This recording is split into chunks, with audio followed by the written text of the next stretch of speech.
మెదక్ జిల్లా కొల్చారం మండలం రంగంపేట గ్రామానికి చెందిన చంద్రశేఖర్ గౌడ్ యాదగిరిగుట్ట శ్రీ లక్ష్మీనరసింహస్వామి దేవాలయానికి పాదయాత్రగా బయలుదేరారు. శనివారం వెల్దుర్తి మండలానికి చేరుకున్న చంద్రశేఖర్ గౌడ్ కు పాదయాత్రకు స్థానికులు స్వాగతం పలికారు. స్థానిక రాజరాజేశ్వరి మాత దేవాలయంలో గత రాత్రి బస చేసిన చంద్రశేఖర్ గౌడ్ ఉదయం ప్రత్యేక పూజలు నిర్వహించిన అనంతరం పాదయాత్ర ప్రారంభించారు.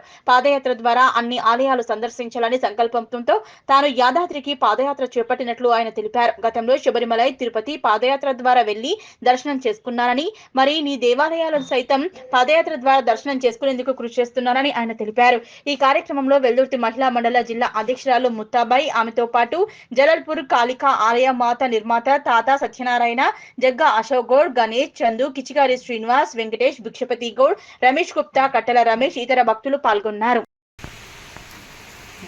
కొల్చారం మండలి చిన్న గన్పూర్ నుంచి నేను బయలుదేరి నేను రాత్రి నిన్న వీడికి 6 గంటలకు వచ్చినాక ఆ ముస్తాబాయ్ అమ్మ నాకు తోలుకొచ్చి ఇక్కడ గుళ్ళో కూర్చుని పెట్టేసి మేము వచ్చిన దానిక నువ్వు పోకమని చెప్పేసి అనుకుని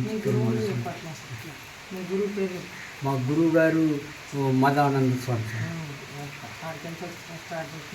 అక్కడి నుంచి రామాయణం చదివిన స్వామి.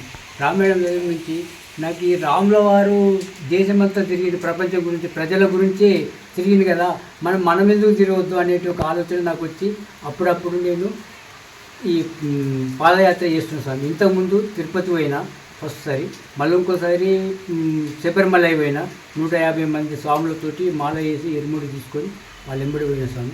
మళ్ళీ ఇంకోసారి భద్రాచలం నేను ఒక్కరిని నడుచుకుంటూ పోయిన స్వామి. ఇప్పుడు నరసింహస్వామి దగ్గర పోవాలని నాకు కోరిక ఉన్నది, అందుకని పోతున్న స్వామి యాదగిరిగుట్ట.